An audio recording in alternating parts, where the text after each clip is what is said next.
Hello students, कैसे हैं आप सब? उम्मीद है आप सब लोग अच्छे होंगे। पिछले क्लास में हम लोगों ने विजन आईएएस के टेस्ट नंबर 16 का 1 से लेकर 100 तक 1 से लेकर 20 तक के क्वेश्चंस को देख लिया था। इस क्लास में हम लोग टेस्ट नंबर 16 का ही 1 से लेकर 21 से लेकर 40 तक के क्वेश्चंस को देखने वाले हैं। चलिए इस वीडियो को शुरू करते हैं।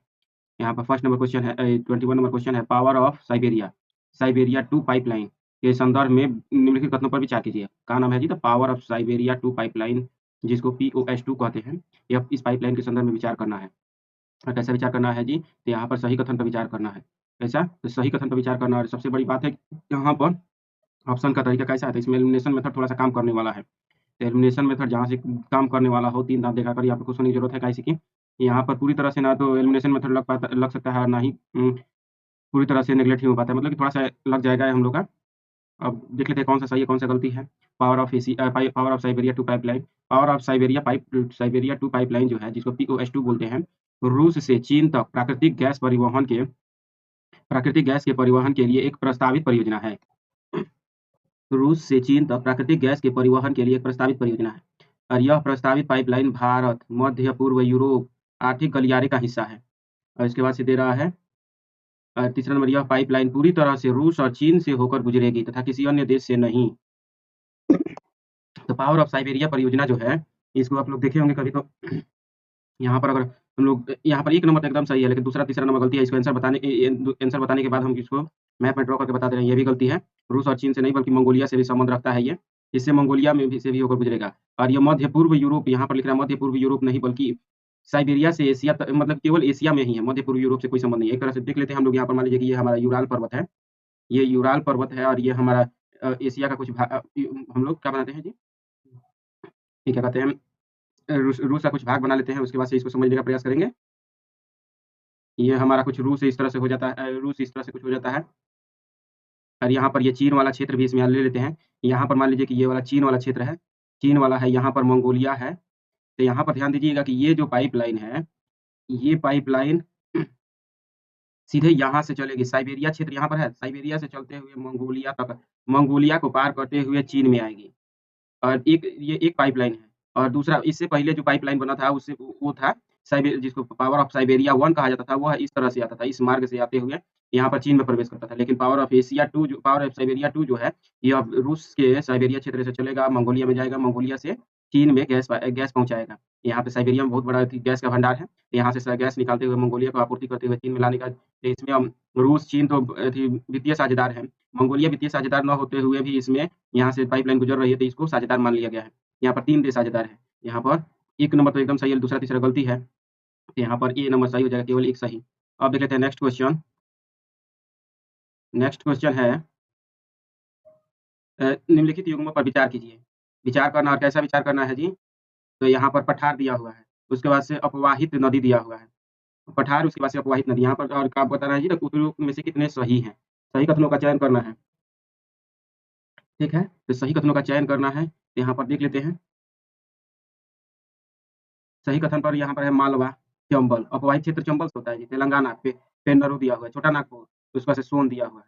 तो यहाँ पर मालवा चंबल से एकदम सही है कि मालवा जो है चंबल से ही होकर, चंबल मालवा से ही, मतलब कि मालवा से होकर चंबल बहती है। तेलंगाना जो है पेन्नरू पत्थर एथी से है, अपवाहित क्षेत्र से, एकदम सही है। और छोटा नागपुर सोनपुर से जुड़ा हुआ है। यहाँ पर तीनों के तीनों सही है, तो ऑप्शन नंबर सी सही हो जाएगा। अब देख लेते हैं नेक्स्ट क्वेश्चन।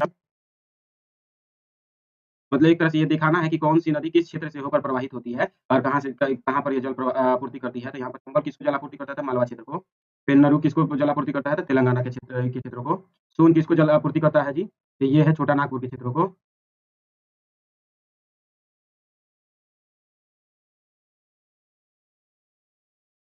अब हम लोग देख लेते हैं नेक्स्ट क्वेश्चन।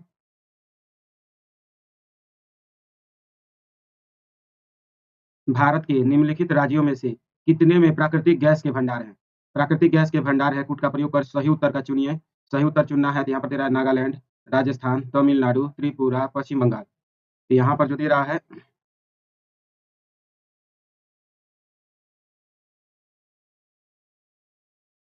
यहाँ पर जो है केवल 1, केवल 2, केवल 3 और सभी 5 दिया हुआ था। ये प्राकृतिक गैस के भंडार सभी में पाए जाते हैं। नागालैंड, राजस्थान, तमिलनाडु, त्रिपुरा, पश्चिम बंगाल, सभी में प्राकृतिक गैस के भंडार हैं। तो यहाँ पर सही आंसर हो जाएगा ऑप्शन नंबर डी। अब देख लेते हैं नेक्स्ट क्वेश्चन। यहाँ इसके बाद से देख लेते हैं। यह थोड़ा-सा यहाँ पर ये भी एस्टिमेट देख सकते हैं कि किस राज्यों में कितना तेल प्राकृतिक गैस का भंडार पाया जाता है जी तो। यहाँ पर सबसे ज़्यादा प्राकृतिक गैस का भंडार कहाँ पाया जाता है जी तो? उत्तर-पूर्वी क्षेत्र, नॉर्थ ईस्ट क्षेत्र में सबसे ज़्यादा मतलब कि भारत में सर्वाधिक 7 बहनें या 7 सिस्टर्स के नाम से जो प्रचलित राज्य हैं, नॉर्थ ईस्ट की, वहाँ पर कुल गैस भंडार का 23% निकल जाता है। 23% गैस भंडार है नॉर्थ ईस्ट में। और उसके बाद से है राजस्थान में जो है, राजस्थान में 6.5% के आस-पास प्राकृतिक गैस का भंडार है। और उसके बाद से तमिलनाडु में है, तमिलनाडु में तमिलनाडु में 3.4% है। इतना ही आंकड़ा याद करना है, इससे कम वाला आंकड़ा याद करने की कोई ज़रूरत नहीं है। मतलब कि ये प्रमुख प्राकृतिक गैस के उत्पादक क्षेत्र हैं और बाकी सब तो ही हैं, सभी क्षेत्रों में तो निकलता ही है। अब देख लेते हैं नेक्स्ट क्वेश्चन। विश्व के सबसे बड़े चिनाई वाले बांध का निर्माण निम्नलिखित में से किस नदी पर किया गया है? सबसे बड़े चिनाई वाले बांध का निर्माण कृष्णा, कावेरी, महानदी, भागीरथी। तो यहाँ पर सही आंसर हो जाए सबसे बड़े चिनाई वाले बांध का निर्माण ऑप्शन नंबर ए कृष्णा नदी पर किया गया है। इसको क्या कहते हैं जी? तो कृष्णा नदी पर नागार्जुन सागर बांध है, जो कि विश्व का सबसे ऊंचा चिनाई वाला बांध है। मतलब कि दीवार को जैसे ईंट को जोड़ जोड़ कर जो चुनकर बनाया जाता है, उसको चिनाई वाला दीवार बोलते हैं। तो ऐसा विश्व का सबसे ऊंचा है। विश्व में भी कई सारे हैं, जैसे चीन का त्रिगाजर डैम है, जो कि विश्व का सबसे बड़ा है। लेकिन मुख्य बात है कि उसको ढलाई करके बनाया गया है। कैसे? तो ढलाई करके बनाया गया है, न कि चिनाई करके। और ये नागार्जुन सागर जो है काफी औपनिवेशिक काल में ही बनना शुरू हुआ था। इसीलिए चिनाई चुन कर बनाया गया पत्थर और ईंटों को जोड़ जोड़ के। ये काफी महत्वपूर्ण है। 1955 में ये बना था, ना औपनिवेशिक काल में नहीं, बल्कि 1955 से 72 तक बना लगातार। तो अब देखते हैं नेक्स्ट क्वेश्चन।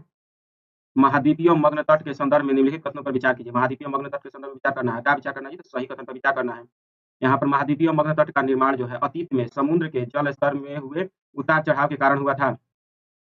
निर्माण अतीत में समुद्र के जल स्तर में हुए उतार चढ़ाव के कारण हुआ था। उसके बाद से है महाद्वीपीय मग्न तट खनिज निक्षेपों के लिए प्रसिद्ध है।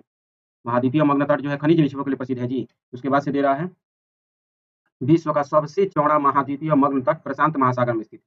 और यहाँ पर सबसे बड़ी बात है कि यहाँ पर एलिमिनेशन मेथड लगने वाला है। एलिमिनेशन मेथड लगने वाला, तो 6 दाँत दिखाकर खुश हो जाइए, चाहे 8, 10 जितना दिखाना हो देख के खुश हो जाएगा। इसलिए एगो हम लोग का सही गलती दिख जाएगा, तो हम लोग का आंसर फटाक से निकल जाएगा। अब यहाँ पर ऊपर वाला तो थोड़ा-सा सही भी लग रहा है, लेकिन यहाँ पर कह रहा है कि विश्व का सबसे चौड़ा महाद्वीपीय मग्न तट प्रशांत महासागर में स्थित है। अब बताइए, ये कैसे होता है? सरासर गलती है। काहे से कि ये जो है प्रशांत महासागर में नहीं है, बल्कि उत्तरी अटलांटिक महासागर में है। उत्तरी अटलांटिक महासागर में सबसे चौड़ा है, और इसीलिए तो यहाँ पर क्या कहते हैं, डागर बैंक, ग्रैंड बैंक, ये सब मत्स्य क्षेत्र है। उथले क्षेत्रों में तो ज़्यादा मछली पकड़ी जा सकती है। तो इन क्षेत्रों में और साइबेरिया वाले क्षेत्र में कह सकते हैं कि ज़्यादा ज़्यादा चौड़ा शेल्फ है। यहाँ पर तीसरा नंबर गलती है। तीसरा नंबर गलती होते ही हम लोग का 1 और 2 सही आंसर निकल कर चला आएगा। अब देख लेते हैं नेक्स्ट क्वेश्चन। नेक्स्ट क्वेश्चन है, निम्नलिखित कथनों में से कौन सा हाल ही में सुर्खियों में रहे कच्चा तीबू द्वीप से संबंधित मुद्दे को सर्वोत्तम रूप से दर्शाता है? कच्चा तीबू द्वीप से संबंधित मुद्दे को दर्शाता है। तो कच्चा तीबू द्वीप के संदर्भ में देख लेते हैं। सामान्य तौर पर ऐसा माना जाता है कि यह दक्षिण चीन सागर के आसपास किसी देश द्वारा निर्मित एक कृत्रिम द्वीप है। दक्षिण चीन सागर, बताइए कच्चा तीबू द्वीप कहाँ पर है जी? तो दक्षिण चीन सागर ही बता रहा है। यह पाक जल संधि में स्थित इस द्वीप के आसपास मछली पकड़ने के पारंपरिक क्षेत्रों तक भारतीय मछुआरों की पहुंच प्रतिबंधित है। यहाँ पर तेरा श्रीलंकाई नौसेना गतिविधियों पर नजर रखने के लिए वहाँ स्थायी भारतीय सैन्य अड्डा है। बताइए, भारतीय सैन्य अड्डा। भारत ने अभी तक विदेश में लगभग एक मान्यता प्राप्त सैन्य अड्डा नहीं बनाया है अपने देश को छोड़कर। तो ये कच्चा तीबू द्वीप में कैसे बना लेगा? और उसके बाद से दे रहा है विवादों के कारण कच्चा तीबू को संयुक्त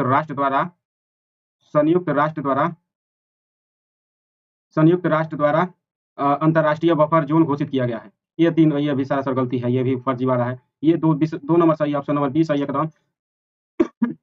कच्चा तीबू द्वीप के संदर्भ में एक लाइन में देखें तो यहाँ पर आप लोग इंडिया का मैप जब देखते होंगे तो कुछ इस तरह से इंडिया का जो मैप है, यहाँ पर कहाँ है जी? तो श्रीलंका है। यहाँ पर श्रीलंका है। इन्हीं भारत और श्रीलंका के मध्य में एक छोटा-सा क्षेत्र है, जो कि थोड़ा-सा श्रीलंका का ज़्यादा निकट पड़ जाता है। इसे कहें तो ज़्यादा श्रीलंका का निकट पड़ जाता है। यहाँ पर ये छोटा-सा क्षेत्र है, जिसको 1974 में जब संधि हुआ था श्रीलंका के साथ, तो उसको श्रीलंका को भारत ने दान कर दिया था। एक तरह से कहें तो मतलब समझौते के तहत दान किया था। पहले से विवादित था, लेकिन फिर भी भारत ने इसको दान कर दिया। लेकिन यह छूट थी कि भारत के मछुआरे जब आएँगे, भारत के मछुआरे यहाँ पर भारत के मछुआरे जो हैं, वे यहाँ पर आकर अपने जाल सुखा सकते हैं, कुछ समय तक खड़े रह सकते हैं। भारत के पर्यटक भी यहाँ पर आ सकते हैं। हाँ, रहेगा किसके हाथ में? तो श्रीलंका के अधिग्रहण क्षेत्र में रहेगा। यह वादा किया था भारत सरकार ने। इसी से लेकर अब विवाद होता है। अब जाल सुखाने भी नहीं देते हैं श्रीलंकाई सरकार। ऑप्शन नंबर बी सही जवाब देख लेते हैं नेक्स्ट क्वेश्चन। निम्नलिखित युग्मों पर विचार कीजिए। कैसा विचार करना है जी? अल्यूशियन द्वीप समूह का अल्यूशियन द्वीप समूह के संदर्भ में विचार करना है। और क्या विचार करना है? तो सही कथन का विचार करना है। यहाँ पर अल्यूशियन द्वीप समूह के संदर्भ में सही कथन पर विचार करना है। केवल 1, केवल 2 या फिर केवल 3 ऐसे करके विचार करना है। यहाँ पर अल्यूशियन द्वीप समूह अटलांटिक महासागर में स्थित है जी। बस कैनरी द्वीप समूह प्रशांत महासागर में। उसके बाद से ननकोबरी द्वीप हिंद महासागर में। उसके बाद से अजोरेस द्वीप अंटार्कटिक महासागर में।